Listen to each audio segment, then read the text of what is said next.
You hatch from an egg the size of a speck of dust, and you are already starving. And the only thing on earth that can save you is the blood of a sleeping human.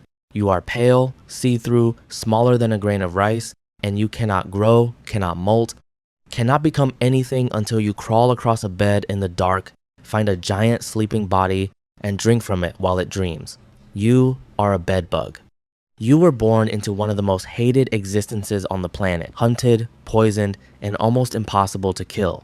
But being hated isn't the worst part. The worst part is how your kind makes more of you. We'll get there. Right now, you're just a hungry speck in the dark, and somewhere above you, a warm body is falling asleep. Skip forward. Here's the rule you're born into. You cannot grow up without blood. You have to shed your skin 5 separate times to become an adult. And you can't make a single one of those molts happen until you've had a full meal of blood first. No blood, no molt. No molt, no growth. A nymph that can't find a host just stops. Frozen at the size it hatched, waiting until it either feeds or dies. So from the moment you're born, your entire life is one question. When is the giant going to hold still? The giant holds still when it sleeps. And you can tell it's asleep the way you sense everything through the heat pouring off its skin and the carbon dioxide of its breath. You don't hunt with eyes. You follow warmth and breath, and they lead you out of your crack, across the vast landscape of the bed, straight to bare skin. You were built, down to your senses, to locate a sleeping human in total darkness. It is the only thing you are for. And when you reach it, you do something the human will never feel. Your mouth isn't one tube, it's 2. One pumps spit in, one draws blood out, and that spit is loaded. It numbs the skin so the bite doesn't hurt, and it stops the blood from clotting so it flows freely. So you drink for up to 10 minutes, swelling to 3 times your own size, engorged and dark red, and the body you're draining sleeps through every second of it. That's why no one wakes up. Not because you're gentle, because you drug them first. Then you crawl back into the dark, fat and full, and you don't come out again for days. The human never knew you were there. It'll only find the small itchy welts in the morning and start to wonder. But there's a price for a meal that big. You've swelled to 3 times your size, packed tight with blood, and now you're slow, bloated, clumsy, crawling back toward your crack far heavier than you came. This is the most dangerous moment of your life. If the giant rolls over now, if it shifts its weight the wrong way, you can be crushed flat against its own skin, killed by the very body you were feeding on. Your stolen meal bursting out of you in a smear of red. And that meal betrays you another way. As you digest it, you leave your waist behind tiny black specks of dried blood dotted along the seams and the mattress edge. You can hide almost anywhere. But those little black marks are the trail you can't stop leaving. Long before the giant ever sees you, it sees them a scatter of dark dots in the folds of the bed and understands, with a cold drop in its stomach, that it is not alone. Here's something that isn't true about you, no matter how much people believe it. They'll say you only come to filthy homes, dirty people, bad hygiene. That's a myth. You don't care how clean the bed is. A spotless 5-star hotel, a brand new mattress, the tidiest house on the street, all you need is a warm body that sleeps there. You've been found in mansions and in palaces. Cleanliness was never the invitation. A pulse was. But the human above you doesn't know that. So on top of the itching, the sleepless nights, the welts, they carry the shame of it too, throwing out furniture, washing everything they own, lying awake certain they feel you crawling. You barely weigh anything, and you can unravel a person's whole sense of safety in their own bed. That's the strange power you were born with, and you're almost impossible to take away. And for something so feared, you are almost pitifully limited. A flea can jump, a mosquito can fly, you can do neither. You have no wings, just useless little paths where wings might have been, and you cannot leap, cannot climb glass, cannot cross a smooth floor with any speed. All you can do is crawl, slowly, on 6 legs, the way you have for 100,000 years. That's the whole reason you need them asleep. You could never catch a waking human. Anything that moves is faster than you'll ever be. No speed, no flight, no leap, no strength. Your only weapon is patience and their stillness. You are not a hunter, not really. You are a thing that waits for the world to lie down and then walks slowly toward it in the dark.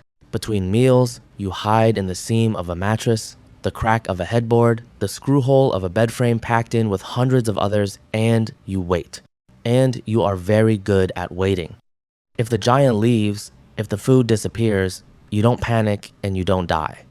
You slow down, you shut off, and you can survive for months with no blood at all. Some of you for over a year sitting in the dark, waiting for a warm body to come back and lie down. You outlast almost anything, which is exactly why they can never quite be rid of you. But to understand how you got here in this bed, feeding on this species, you have to go back further than you'd ever guess. You didn't start on humans. Long ago, your ancestors fed on bats in the dark of caves. And then, tens of thousands of years ago, another animal moved into those same caves to sleep beneath the same bats us. And some of your kind simply switched. They crawled down from the bats to the warm new giants on the cave floor, and they never left. You've been drinking human blood for longer than we've had cities. Your kind rode with us out of the caves, into houses, onto ships, across oceans, into every country on Earth. They've been found in the tombs of ancient Egypt, thousands of years old. Wherever humans have ever slept, you were in the seam of the bed. You are one of the oldest passengers our species has. And once, we nearly wiped you out. It didn't take. In the middle of the last century, humans invented a poison so effective it almost erased you from the developed world. For decades, you were nearly gone. People forgot you existed. "Don't let the bedbugs bite" became a rhyme for a threat that wasn't real anymore. Then you came back. The bugs that survived the poison passed on their resistance, generation by generation, until the sprays stopped working at all. And you spread the modern way, hitchhiking in luggage and clothing, riding hotel to hotel, plane to plane, home to home. In a couple of decades, you went from a forgotten pest to a global infestation again, crawling through the cleanest cities on Earth, immune to the very things meant to kill you. They tear the mattress apart. They bake the room, they poison the frame, you hide in cracks too small to reach, your eggs cemented in place, and you wait them out. You always come back. And this is why you can never truly be beaten. It only takes one, a single fertilized female carried in the seam of a suitcase into a clean, empty room is enough, because she doesn't lay a handful of eggs. She lays them every few days for months, hundreds in her lifetime, cementing them into cracks where nothing can reach. Those hatch and feed and grow, and within weeks they're laying too. The math runs away from everything meant to stop it. One becomes dozens, dozens become hundreds. In a few short months, a single hidden female turns one quiet bedroom into a colony of thousands, tucked into every crack and screw hole in the walls. You don't need to win a war. You just need one of you to survive it and start again. And survival, for you, means one more thing has to happen. The thing nobody warns you about. Quick thing before I do, if this little guy has gotten under your skin as much as he did ours, you can actually wear him now. He's in the Zoozle store with the whole gang, links right at the top. Grab the one that stuck with you. Okay, the thing nobody warns you about. To make more of you, the male does not mate with the female the way almost anything else on Earth does. He stabs her. He has a sharp, dagger-like organ, and he drives it straight through the wall of her body, piercing her abdomen, injecting himself directly into her insides, bypassing everything, wounding her every single time. It's called traumatic insemination. She didn't have a say. She just gets stabbed from the outside in, and his cells swim through her body to reach her eggs. And it doesn't happen once.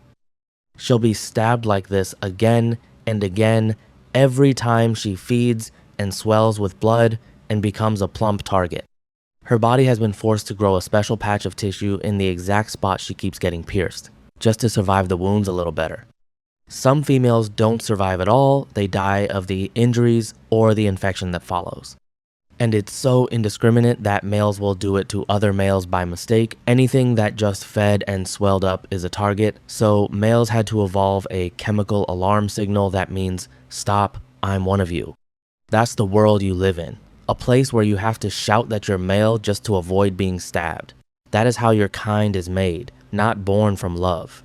Punched into existence through a hole in your mother's side, and here's the last cruelty. It hurts the female so much that they try to escape it, crawling away from the crowded seam, off the bed, into a new crack, a new room, a new suitcase, just to be stabbed a little less, which means the very thing that wounds them is the thing that spreads you everywhere. Your kind conquers the world by running from each other.